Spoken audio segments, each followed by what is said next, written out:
Welcome to Stock, Paper, Scissors. I'm so incredibly pumped to finally be doing this. I'm Ben, and sitting across from me in this delightfully loud coffee shop, sorry if you hear the espresso machine screaming, is my much more sensible partner in crime, Alex. Sensible is one way to put it. I'd say I'm just the one who makes sure we don't accidentally tell people that vibes are a technical indicator. Hi everyone, I'm Alex. Ben, you've been buzzing about this topic all morning. You haven't even touched your muffin. Forget the muffin, Alex. I was looking at the charts last night and I saw it. The snapback. It's like watching a rubber band stretch so far you're sure it's going to snap and hit you in the eye, but then zip, it flies right back to center. We're talking mean reversion. The math of coming home. It's a classic for a reason, but it's also where a lot of intermediate traders get absolutely steamrolled. They see a stock dropping and think, well, it has to go back up to the average, right? And then they realize the average is, it's not a fixed floor. It's more like a moving target. Exactly. It's not just what goes down must come up. It's the probability behind it. Like, think of a bungee jumper. The cord is the mean. The jumper is the stock price. When they jump, they go way past the length of the cord because of momentum, right? But eventually, that physics-defying tension pulls them back toward the anchor point. Right.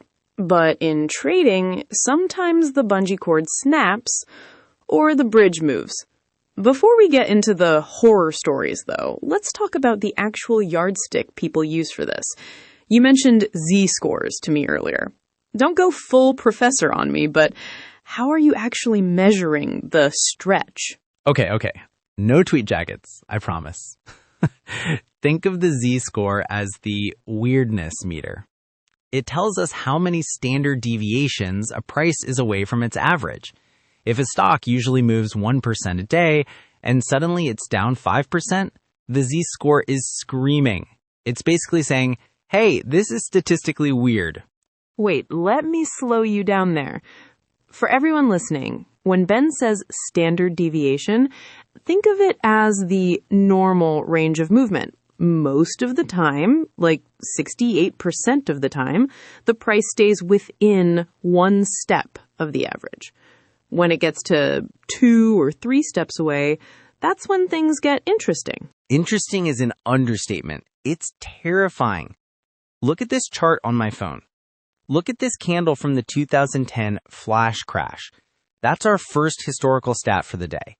In just a few minutes, the market saw a 3 sigma event, a 3 standard deviation move. Mathematically, that should almost never happen. It's like seeing a penguin in the middle of the Sahara. And the crazy part of that story, the snapback, was that the market recovered nearly 70% of those losses before the closing bell even rang. It was the ultimate mean reversion. But Ben, here's the thing. The fat tail. Sounds like a craft beer, but it's actually the stuff of trader nightmares. It's the idea that impossible events happen way more often than a perfect bell curve says they should. It's the gotcha. Sorry, I just nearly knocked over my coffee. Easy there, Tiger. But you're right. Here's the gotcha reveal for everyone. Mean reversion math assumes the world is a neat, tidy bell curve. But markets are actually, they're messy. A stock can stay overstretched for way longer than your bank account can stay solvent. That reminds me of my first big snapback trade. It was a tech stock, won't name names to protect my dignity, but it was hugging the lower Bollinger Band. It was 2 standard deviations below the mean. I thought, this is it. Easy money. I bought the JIP, and then it just kept sliding. It stayed outside the band for 4 days. My stomach was just, it felt like being on a roller coaster that forgot to curve back up.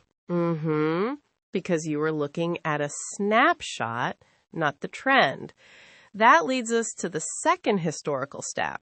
In the last 100 years of the S&P 500, the index has actually spent about 75% of its time within just one standard deviation of its long-term trend line. The crazy stuff is rare, but when it happens, we lose our minds and forget that the mean is eventually where we're going back to. Exactly. It's the gambler's fallacy. We think because it's been red for 5 days, it has to be green tomorrow. But the math doesn't care about fairness. It only cares about the regression to the mean. It's like, imagine you're walking a dog on a retractable leash. The dog is the price, you're the mean. The dog can run ahead or lag behind, but eventually you're both going to the same park. I love that analogy, even if it is a bit Spanish. But here's the grounded take. To calculate the probability of the snapback, you have to look at the RSI, the Bollinger Bands, and the Z-score together. If all three are shouting that the rubber band is at its limit, then you have a high probability setup, but never 100%. Right. Never 100%. Which brings us to the story of March 2020. Remember that? The world is shutting down. The S&P is cratering. Everyone is saying it's the end of the financial world. But if you looked at the math, the distance from the 200-day moving average, we were in historic stretch territory. I remember checking my portfolio and just closing my laptop and going for a very, very long walk. It was scary. But the snapback that followed was the fastest in history because the rubber band had been pulled so far. The kinetic energy for the return was massive. It wasn't just a bounce. It was a launch. Exactly. And that brings us to the golden rule for this episode. You ready for this? I've been practicing my serious voice. Let's hear it. The golden rule of the snapback. The mean is a destination, not a guarantee. Bet on the return, but never bet the house on the timing, because the market can stay irrational longer than you can stay liquid. Actually, that's surprisingly profound for someone who almost just wore their lacquer, but it's true. Mean reversion is about playing the odds, not predicting the future. It's about knowing that eventually the dog comes back to the walker. Wait, I just saw a notification. Speaking of dogs, that one biotech stock I was watching just hit a 2.5 Z-score. I think the rubber band is screaming, Alex. Don't you dare. Finish your muffin first. We're here to educate, not to engage in revenge trading before noon. Fine. Muffin first, then math. This was a blast. I think we actually managed to talk about standard deviation without anyone falling asleep in the back of the shop.